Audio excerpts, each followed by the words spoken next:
내 하나님 여호와께서 너를 인도하사 내가 가서 차지할 땅으로 들이시고 내 앞에서 여러 민족 헷 족속과 기르가스 족속과 아모리 족속과 가나안 족속과 브리스 족속과 히위 족속과 여부스 족속 곧 너보다 많고 힘이 센 7 족속을 쫓아내실 때에 내 하나님 여호와께서 그들을 내게 넘겨 내게 치게 하시리니 그때에 너는 그들을 진멸할 것이라. 그들과 어떤 언약도 하지 말 것이요 그들을 불쌍히 여기지도 말 것이며 또 그들과 혼인하지도 말지니 내 딸을 그들의 아들에게 주지 말 것이요 그들의 딸도 내 며느리로 삼지 말 것은 그가 내 아들을 유혹하여 그가 여호와를 떠나고 다른 신들을 섬기게 하므로 여호와께서 너희에게 진노하사 갑자기 너희를 멸하실 것임이니라. 오직 너희가 그들에게 행할 것은 이러하니 그들의 제단을 헐며 주상을 깨뜨리며 아세라 목상을 찍으며 조각한 우상들을 불살할 것이니라. 너는 여호와 내 하나님의 성민이라. 내 하나님 여호와께서 지상 만민 중에서 너를 자기 기업의 백성으로 택하셨나니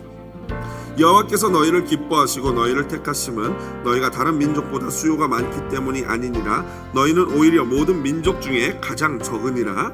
여호와께서 다만 너희를 사랑하심으로 말미암아 또는 너희의 조상들에게 하신 맹세를 지키려 하심으로 말미암아 자기의 권능의 손으로 너희를 인도하여 내시되 너희를 그 종 되었던 집에서 애굽 왕 바로의 손에서 속량하셨나니 그런즉 너는 알라 오직 내 하나님 여호와는 하나님이시요 신실하신 하나님이시니라.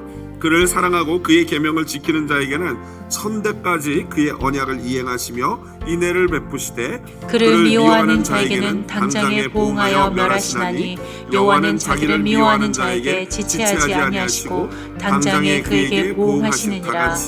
그런즉 너는 오늘 내가 내게 명하는 명령과 규례와 법도를 지켜 행할지니라. 아멘. 오늘 본문 말씀 가지고요 너는 알라라는 제목으로 말씀의 은혜 나누도록 하겠습니다. 여러분 어떻게 예수님을 알게 되셨습니까? 다양한 방법을 통해서 아마도 여러분들은 예수님을 만나게 되었을 것입니다. 하지만 크게 2가지로 분류해 볼 수 있죠. 먼저는 태어나 보니까 부모님이 예수님을 믿고 있었고 그래서 자연스럽게 나도 예수를 믿게 되었다라는 소위 모태신앙 그런 가정이 있을 것이고요. 그 외 나머지 분들은요 누군가가 나에게 예수를 전했기 때문에 믿게 되었을 것입니다. 사실 집안이 기독교 집안이어서 태어나서 모태신앙이라서 예수를 믿었다고는 하지만 그래도 사실 엄마나 아빠나 조부모님이나 그 누군가가 역시 예수를 전했기 때문에 믿을 수 있었던 것이죠. 어제 제가 성도님 한 분과 교제하며 신방을 했습니다. 그런데 그분의 오랜 기도 제목이 어머님을 구원하는, 전도하는 것이었어요. 그래서 제가 오랜만에 뵈서 또 궁금해서 여쭤봤습니다.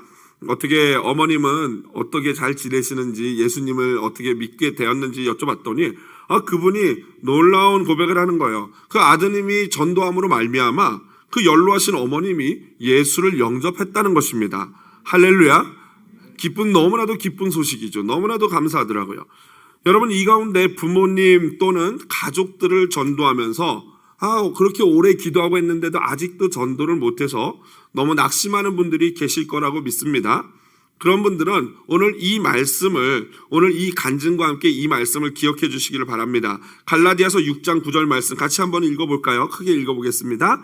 우리가 선을 행하되 낙심하지 말지니 포기하지 아니하면 때가 이름에 거두리라. 아멘. 선 중에 가장 큰 선이 뭡니까? 바로 복음을 전하는 것 아니겠습니까? 그 복음을 전할 때 쉽게 전도가 되지 않아서 낙심할 수도 있습니다. 그렇다고 여러분 포기하지 마시고요. 끝까지 하나님께 믿음으로 기도하고 끝까지 포기하지 않는다면은 하나님이 분명히 당신의 때에 놀라운 기적을 우리 그 성도님처럼 이루어 주실 줄로 믿습니다.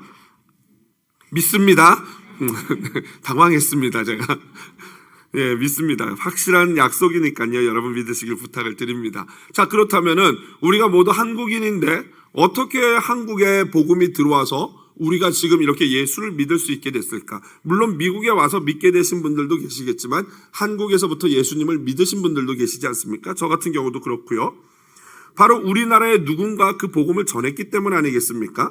1866년 한국 최초의 선교사인 토마스 선교사는요, 상선, 그러니까 무역선이죠. 무역선인 제너럴 셔먼호를 타고 대동강에 도착합니다. 그런데 그는 그 큰 복음을 전하겠다는 포부를 가지고 우리나라의 땅을 뒤지자마자 이 복음 하나 전하지 못하고 포졸의 창에 찔려 죽게 됩니다. 그 토마스 선교사님은 그렇게 죽기 직전에 자신을 창으로 찌른 사람에게 자신의 보따리, 곧 성경이 든 보따리를 이렇게 건네면서 최후를 맞이했습니다. 그리고 나서 토마스 선교사님이 조선 땅에서 순교한 지 33년이 지난 1899년 어느 날 마펫이라는 선교사님 앞에 한 남자가 나타나 이런 간증을 합니다. 목사님, 저는 이제 더 이상 이대로는 못 살겠습니다. 제가 토마스 선교사를 죽인 박충건입니다. 그때 그가 죽어가면서 제게 주었던 작은 보따리가 있었는데 그것은 성경책이었습니다. 그것을 읽고 제 마음에 찔려서 이렇게 목사님을 찾아왔습니다. 제가 어떻게 하면 좋겠습니까? 라고 하며 그가 바로 예수 그리스도를 믿는 성도가 되었던 것입니다. 그뿐 아닙니다.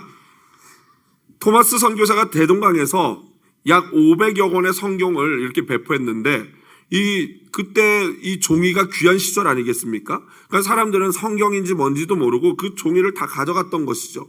그 중에 박영식이라는 평양 감청 경비가 있었는데 아마도 여관을 운영했던 것 같아요. 그분이 그 성경책을 가져가가지고 종이 이 창호지 아니겠습니까? 그러니까 이게 너무 귀하니까 좋아가지고 그걸 찢어서 벽을 도배를 했다고 합니다.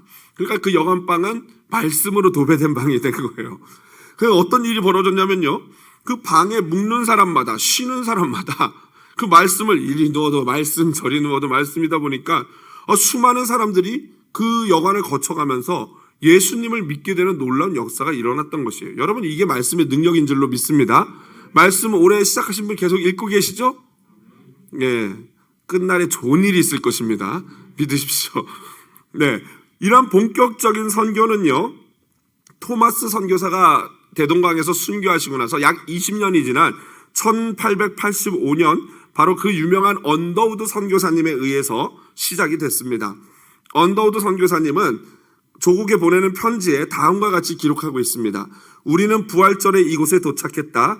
이날 사망의 빗장을 산산이 깨뜨리시고 부활하신 주께서 이 나라 백성들이 얽매여 있는 굴레를 끊으사 그들에게 하나님의 자녀가 누리는 빛과 자유를 허락해 주옵소서라는 기도의 편지를 조국 미국으로 보냈던 것입니다.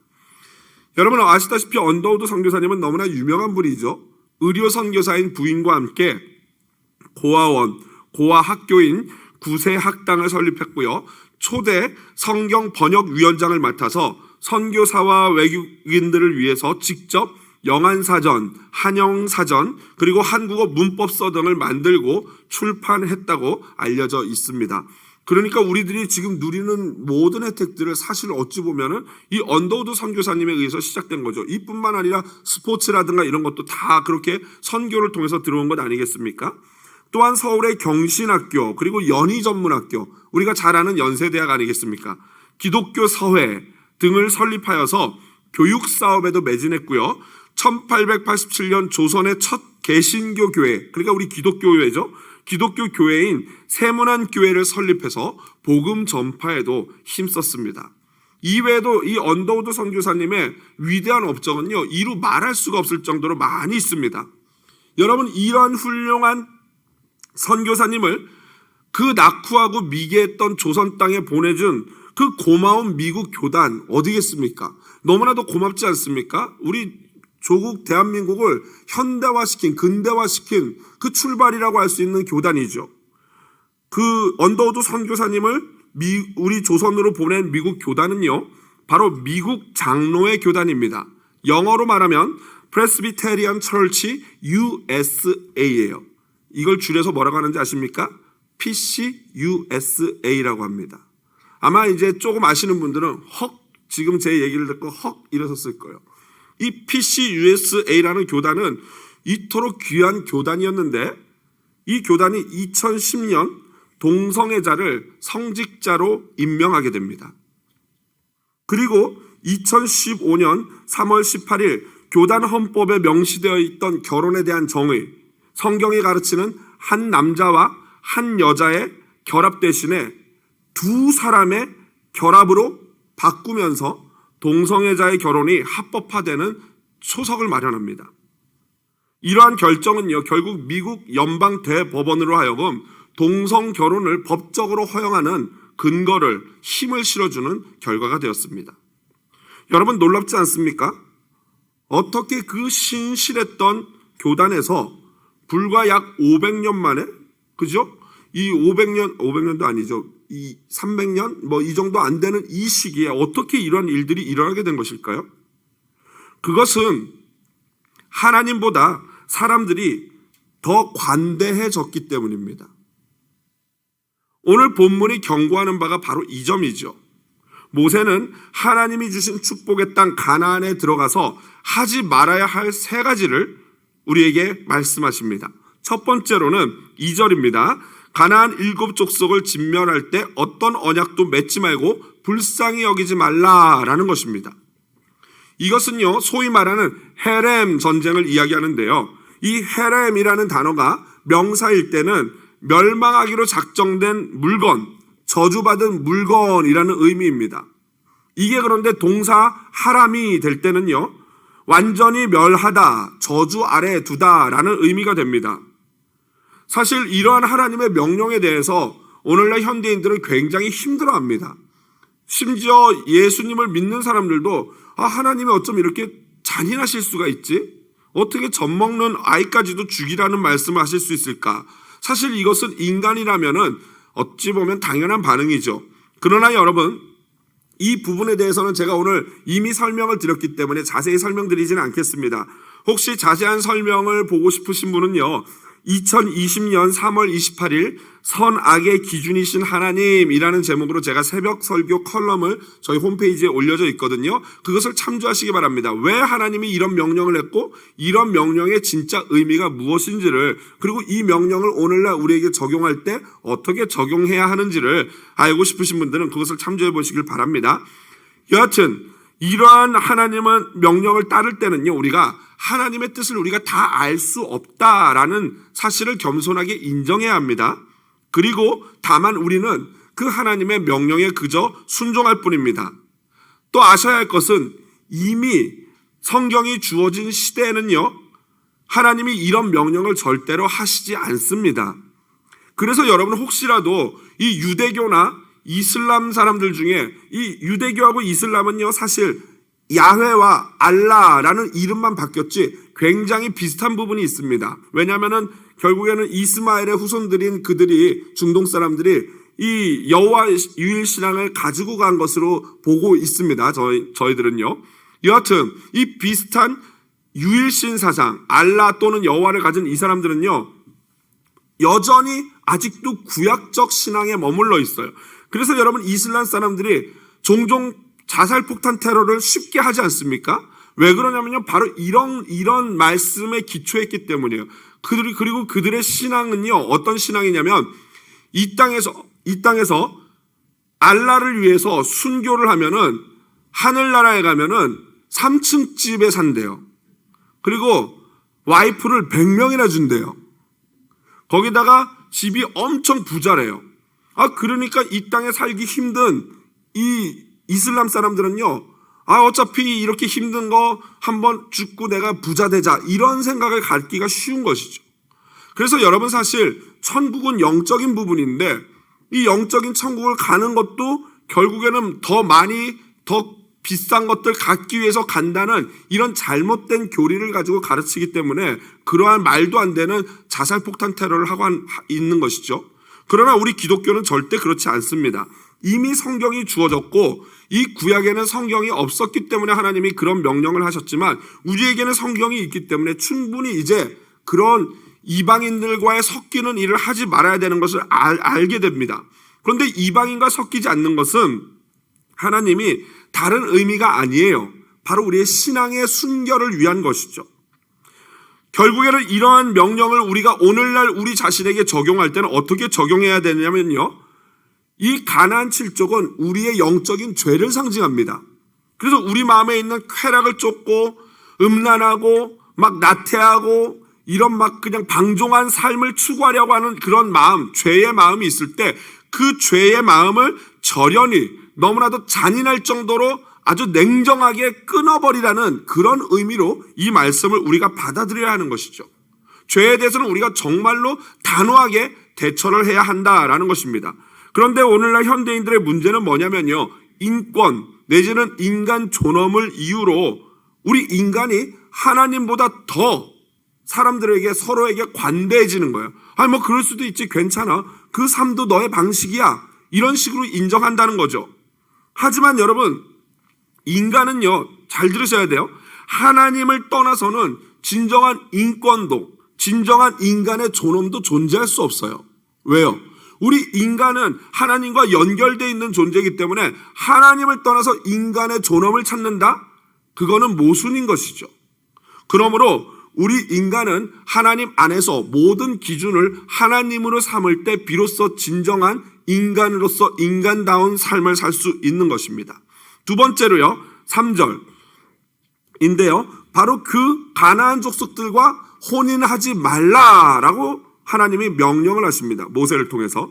이것은요, 민족주의, 혈연주의, 인종차별에 입각한 발언이 절대 아닙니다. 이것은 전혀 다른 의미에서 이방인들과 결혼하지 말라라는 것이죠. 여러분, 결혼이라는 것은요, 하나님이 직접 제정하신 법이죠. 하나님이 직접 만드신 유일한 공동체가 가정입니다. 교회도 하나님이 만드셨지만 사실은 사도들을 통해서 만드시지 않았습니까? 직접 하나님이 제정하신 공동체는 가정입니다. 그러므로 이 가정에 대한 제도는요, 인간이 우리들의 필요에 따라서 바꾸거나 없앨 수가 없는 것입니다.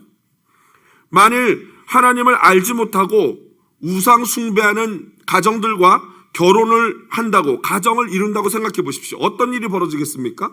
그 믿음이 있었던 사람이 믿음을 잃어버릴 확률이 굉장히 높아집니다. 물론 간혹가다 하나님의 계획 가운데 믿지 않는 집에 시집가고 장가가서 엄청나게 고생하다가 겨우겨우 전도해가지고 그 가정이 구원받는 경우가 왕왕 있습니다. 그런 분들은요, 특별한 선교사의 사명을 받은 분이라고 저는 생각을 합니다. 뭐 자신 있는 분은 그렇게 하셔도 됩니다. 그러나 결코 추천드리지는 않습니다. 여러분, 하나님을 믿는 자와 하나님을 믿는 한 남자와 한 여자가 만나서 결혼하는 것만큼 아름다운 일은 없어요. 그래서 오늘 우리 온 이 새신랑 새신부 얼마나 이쁜지 모르겠습니다. 또 작년에 결혼했죠? 우리 결혼한 또 우리 청년, 또 우리 정연자매 준석 형제 너무 이쁩니다. 앞으로 우리 청년부에서 계속 이렇게 아름다운 커플들이 나와야 되는데, 여러분 오해하지는 마십시오. 교회가 꼭 결혼하려고 오는 것은 아닙니다. 그렇죠? 와서 얼마든지 청년으로서 시간을 보내고 즐겁게 하지만 또 그 가운데 하나님의 명령에 따라서 아름답게 만나는 이것만큼 아름다운 것은 너무나도 없습니다. 여러분, 사실 결혼에 대해서 우리가 다시 한번 잘 생각해야 됩니다. 결혼이라는 것은요, 25년이나 30년을 서로 다르게 사는 사람들의 문화가 결합하는 거예요. 그렇기 때문에 분명히 문화적인 충돌이 있습니다. 그래서 결혼하다 보면 그 문화를 조정하는 기관들이 있어요. 그래서 이런 얘기를 하면은 어떤 분, 세상 하나님을 믿지 않는 분들은 그래서 바로 결혼 전에 동거를 해봐야 된다라고 하는 분들이 계셔요. 나름대로 일리가 있는 것 같지만 사실 하나는 알고 하나는 모르는 것이죠. 여러분, 결혼해서 살아보신 분들 한번 대답해 보십시오. 결혼했는데 서로 문화가 이렇게 달라요. 그런데 한 30년 살았더니 문화가 똑같아지던가요? 그렇죠? 30년을 살아도 여전히 달라요. 신기해요, 이게. 그래서 여러분, 살아보고 이게 잘 맞으면 결혼한다? 그런 일은 절대 없습니다. 살아보고 잘 맞는 경우가 없어요. 그렇죠? 결혼하신 분들은 키득키득 거리시는데 맞아요. 살아보면 잘 맞는 경우가 없어요. 다만 어떻게 하는 거예요? 맞춰가는 거예요. 결혼이라는 것은요, 자기 희생이고 자기 양보예요. 내가 그 상대방을, 남편을, 아내를 정말 낮은 마음으로 예수님처럼 섬기면서 살아가는 게 바로 결혼이에요. 그래서 여러분, 결혼이 그 사람을 다 알고 하는 게 아니고 그냥 진짜로 이 결혼할 때 서약하지 않습니까? 검은 머리가 팥불이 될 때까지 내가 행복하나 즐거우나 아프나 안 아프나, 여러분 아플 거 누가 알겠습니까? 몰라요. 그럼에도 불구하고 사랑하겠다는 거예요. 어떤 경우가 있어도 내가 이 사람을 끝까지 사랑하겠다는 거예요. 여러분, 이게 바로 결혼이에요. 여러분, 그런데 생각해 보십시오. 이 문화가 다른 것도 힘든데, 제가 결혼해 보니까 어느 날 우리 아내가 아니고 제 아내죠. 예. 제 아내가 저에게 그러더라고요. 그런데 왜 변기 뚜껑을 이렇게 볼일 보고 올려놔요? 라고 물어보더라고요. 그게 저한테 막 컴플레인 하려고 하는 게 아니고 진짜 궁금해서 물어본 거였어요. 그래서 저는 여태까지 한 번도 그런 생각을 안 해봤거든요. 그래서 이게 왜 이런 질문을 할까 하고 가만히 생각을 해봤어요. 그랬더니 나는 또 왜 그럴까 생각해봤어요. 그랬더니 저희 집은요, 구성이 이래요. 아버지, 어머니, 형, 나. 근데 저희 집사람네는요, 이래요. 장인어른, 장모님, 아내, 처제. 느낌이 오십니까? 우리는 75%가 남자고 저 집은 75%가 여자예요. 그러니까 우리 집은요, 항상 변기 뚜껑이 올라가 있는 거예요. 어머니가 우리를 배려한 거겠죠? 그렇죠? 근데 저 집은 항상 변기 뚜껑이 어떻게 돼 있어요? 내려가 있는 거예요. 이게 바로 결혼이에요. 근데 그걸 가지고 당신은 에티켓이 없어서 변기 뚜껑을 올려놓느니 뭐 이런 소리 하면요, 이거는 살지 말자는 얘기가 되는 거죠. 그래서 이걸 이해하면서 이렇구나, 이걸 알아가는 게 결혼인 것이죠. 여러분, 그러므로 살아보고 맞으면 결혼한다? 그거는 이렇게 동네 멍멍이한테 주시면 됩니다. 맞춰면서 살아가는 거예요. 결단하고 의지를 가지고 사랑하면서 살아가는 거예요. 그래서 여러분, 안 그래도 이 문화적인 차이 때문에 힘든데 거기다 뭐가 달라요? 종교까지 달라봐요. 그러면 여러분, 명절이요, 죽일 날이 되는 날이에요. 막 종교가 달라서 절을 하네 안 하네, 뭐 저희 어머니가 예수 그리스도를 믿고 나서 실제로 저희 집에 있었던 거예요. 저것은 조상을 가면서 지 잘라서 잘 되는 줄 알고 막 이러면서 이 싸움이 명절날에 일어나는 거예요. 그게 그래서 하나님이 저희 보고 왜 믿지 않는 자와 결혼하지 말라 그러느냐? 하나님이 우리의 누구십니까? 아버지세요. 아버지인 하나님이 딸이 시집 갔는데 그 시댁에서 구박받는 거 좋아하는 시아버지 계십니까? 시아버지래요. 친정 아버지가 계십니까? 없어요. 하나님이 그 마음으로 제발 너는 나에게 너무나 소중하고 네가 시집가고 장가가서 정말 행복했으면 좋겠다. 이게 아버지 된 나의 마음이다. 이게 바로 이방인들과 결혼하지 말라라는 말씀의 가장 속 깊은 의미인 것입니다. 세 번째로 5절 보시면요, 우상 숭배하지 말라라고 말씀하십니다. 여러분, 모세는요, 가나안 땅에 들어가면은 주상과 단과 아세라 상을 깨뜨리고 찢고 불사를 것을 명령합니다. 절대로 우상 숭배하지 말라는 것이죠. 그런데 여러분, 앞에 말씀하셨던 그 첫 번째, 두 번째를 지키지 않고 가나안 족속, 즉 우리 마음속에 있는 죄악들을 다 멸하지 않고 또 예수 믿지 않는 자와 결혼을 해서 그들의 삶까지 받아들이기 시작하면 결국에는 우리가 어떻게 된다는 거예요? 우상 숭배하게 된다는 거예요. 우상 숭배라는 것이 꼭 예수님 안 믿고 불교 가서 뭐 부처님한테 절하고 이것뿐만 아니라 우리 마음속에 있는 쾌락과 명예와 잘 나가고 싶은 이런 욕심들을 쫓게끔 만든다는 거죠. 하나님이 최고가 아니라 그것들을 쫓게 만드는 우상 숭배를 하게 되는 것입니다. 여러분, 그래서 오늘날 세상에 있는 예수를 믿지 않는 사람들이나 세상을 바라보는 우리의 시각에 문제가 생겼어요. 그건 뭐냐면요, 하나님을 모르는 사람들을 우리가 이렇게 봐서는 안 됩니다. 저 지옥의 땔감들, 이렇게 보면은 하나님이 원하시는 시각이 아니에요. 반대로 세상에 믿지 않는 사람들을 그래, 너희들 원하는 대로 살아, 너희 삶도 소중해, 하나님이 너를 사랑이시기 때문에 다 용서하셔, 이것도 아니에요. 중요한 건 뭐냐면은 우리가 세상 사람들을 바라볼 때는 그들을 불쌍하고 긍휼히 여기면서 우리가 복음을 전해야 될 귀한 존재로 보아야 한다는 것입니다.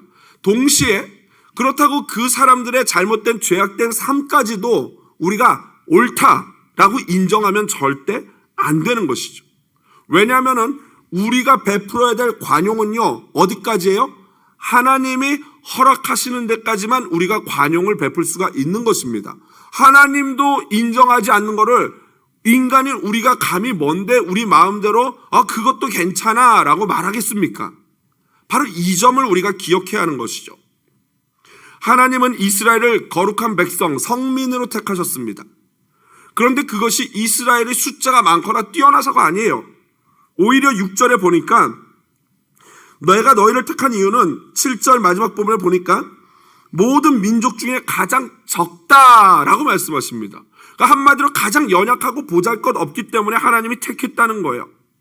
그러므로 하나님의 성민이 된 그리스도인들, 이스라엘은요, 영적인 이스라엘은요, 세상과 구별된 삶을 살아야 하는 것입니다. 자, 그렇다면은 세상과 구별된 삶을 사는 영적인 이스라엘, 즉 성도들에게는 하나님의 말씀을 순종하면 어떤 일들이 벌어질까? 바로 9절 하반절이죠. 여러분 9절 한번 다 같이 큰 목소리로 본문 9절 읽어보겠습니다. 그런즉 너는 알라 오직 내 하나님 여호와는 하나님이시요 신실하신 하나님이시라.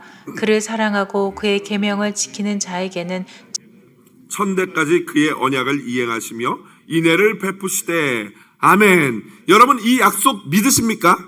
아멘이시죠. 믿으셔야 합니다. 하나님은요, 수천 년 전에만 하나님의 말씀에 순종하는 자에게 복을 주시는 분이 아니라 지금까지도 살아계시고 어제나 오늘이나 동일하시고 변함없으시게 하나님을 믿고 순종하는 자를 복 주시는 분인 줄로 믿습니다. 증거를 볼까요? 히브리서 13장 8절입니다. 한번 같이 읽어보겠습니다. 예수 그리스도는 어제나 오늘이나 영원토록 동일하시니라. 또 야고보서 1장 17절 온갖 좋은 은사와 온전한 선물이 다 위로부터 빛들의 아버지께로부터 내려오나니 그는 변함도 없으시고 회전하는 그림자도 없으시니라. 영원하신 분이에요. 그리고 영원하신 하나님은 영원하신 약속을 우리에게 하시고 지키는 분입니다. 지금도 여전히 저와 여러분을 사랑하시고 하나님께 순종하는 자들을 복 주시는 하나님, 그분이 우리에게 주시는 복들이요, 오늘 우리가 읽지는 않았지만 13절, 12절부터 26절까지 쭉 나와 있습니다. 여러분 말씀이 가장 좋은 설교예요. 여러분 한번 13절, 14절 우리가 먼저 받게 될 하나님의 말씀에 순종할 때 받게 될 축복이 뭔지 여러분 한번 읽어보겠습니다. 13절, 14절 첫 번째 축복은요, 바로 물질의 복이에요. 같이 읽어보겠습니다. 곧 너를 사랑하시고 복을 주사 너를 번성하게 하시되 내게 주리라고 내 조상들에게 맹세하신 땅에서 내 소생에게 은혜를 베푸시며 내 토지 소산과 곡식과 포도주와 기름을 풍성하게 하시고 내 소와 양을 번식하게 하시리니 내가 복을 받음이 만민보다 훨씬 더하여 너희 중에 남녀와 너희의 짐승의 암수에 생육하지 못함이 없을 것이며. 아멘. 아멘이시죠? 이러한 복을 받기를 주님의 이름으로 축복을 드립니다. 또한 15절 읽어보십시오. 건강의 축복입니다. 같이 읽겠습니다. 여호와께서 멀리하사 너희가 아는 애굽의 악질에 걸리지 않게 하시고 너를 미워하는 모든 자에게 걸리게 하실 것이라. 아멘. 여러분 건강의 복도 약속하고 계세요. 그리고 마지막으로 모든 전쟁에서 승리의 축복을 17절부터 19절입니다. 같이 읽어보겠습니다. 내가 혹시 심중에 이르기를 이 민족들이 나보다 많으니 내가 어찌 그를 쫓아낼 수 있으리요 하리라마는 그들을 두려워하지 말고 내 하나님 여호와께서 바로와 온 애굽에 행하신 것을 잘 기억하되 내 하나님 여호와께서 너를 인도하여 내실 때 내가 본 큰 시험과 이적과 기사와 강한 손과 편파를 기억하라. 내 하나님 여호와께서 내가 두려워하는 모든 민족에게 그와 같이 행하실 것이요. 아멘. 하나님은요, 여러분의 모든 이 인생이 영적인 전쟁인데 이 영적인 전쟁 가운데서 결국에는 여러분이 승리하게 하실 것을 약속하고 계시는 거예요. 누구에게요? 하나님의 말씀을 듣고 그 말씀에 순종하고 여호와를 사랑하는 자에게 이 모든 약속의 축복을 주실 줄로 믿습니다. 말씀을 정리합니다. 여러분 그러나 이러한 축복을 누리기 위해서 반드시 알아야 할 것이 하나 있습니다. 9절입니다. 이렇게 되어 있습니다. 그런즉 너는 알라. 이것을 알아야 한다라는 거예요. 9절과 10절이 바로 그 내용인데요. 그것은 무엇이냐면요, 하나님은 반드시 하나님을 사랑하는 자에게 상을 주신다는 거예요. 그러나 또 하나님은 하나님을 미워하는 자에게는 반드시 벌을 주시는 분인 줄로 믿습니다. 이 두 가지를 반드시 기억해야 돼요. 둘 중에 하나만 말하면 안 됩니다. 두 개를 다 알고 계셔야 되고 두 개를 다 말해야 돼요. 하나님은 분명히 사랑하셔서 상을 주시지만 반드시 선과 악에 대한 심판이 있어요. 이것을 알라라고 오늘 모세가 명령하는 겁니다. 그저 내 생각대로 하나님은 그런 분이 아니야, 사랑이 많으셔, 다 용서하셔, 그렇지 않습니다. 하나님은요, 모세가 너를 알라라고 말한 것처럼 하나님은 권선징악이신 분이에요. 선과 기쁨과 사랑은 권장하시는 분이지만 악은 절대 용납하지 않는 분이란 말이죠. 그렇다면 하나님이 이렇게 우리에게 강력하게 요구하시는, 마치 협박하는 느낌을, 프레셔를 받을 정도로 요청하시는 이유가 뭐겠습니까? 그 이유는 8절에 나와 있어요. 여호와께서 다만 너희를 어떻게 하셔요? 사랑하심으로. 하나님이 그렇게 원하시는 이유는 여호와의 말씀을 듣고 순종하고 여호와를 사랑하는 것이 우리에게 가장 좋기 때문이에요. 그렇게 해야지만 우리 인생이 행복하기 때문에 그렇게 제발 하라는 거예요. 복 주기를 원하신다는 거예요. 네가 나의 자녀고 딸이고 아들이라는 거예요. 그렇게 하지 않으면 공의의 하나님은 복을 주실 수가 없어요. 그러니 얼마나 아버지 되신 하나님의 마음이 정말로 답답하고 안타깝겠습니까? 예수님이 우리를 죽기까지 사랑하실 것이기 때문에, 그리고 하셨기 때문에 하나님은 우리에게 그만큼의 사랑을 요구하시는 거예요. 내가 너를 죽기까지 사랑했노라, 너 역시도 나를 그렇게 사랑해야 한다, 이 말씀이에요. 하나님을 사랑합시다. 아멘. 세상 그 무엇보다도 가장 하나님을 사랑하셔야 합니다. 왜냐하면 하나님을 사랑하는 자가 그 사랑을 입기 때문입니다.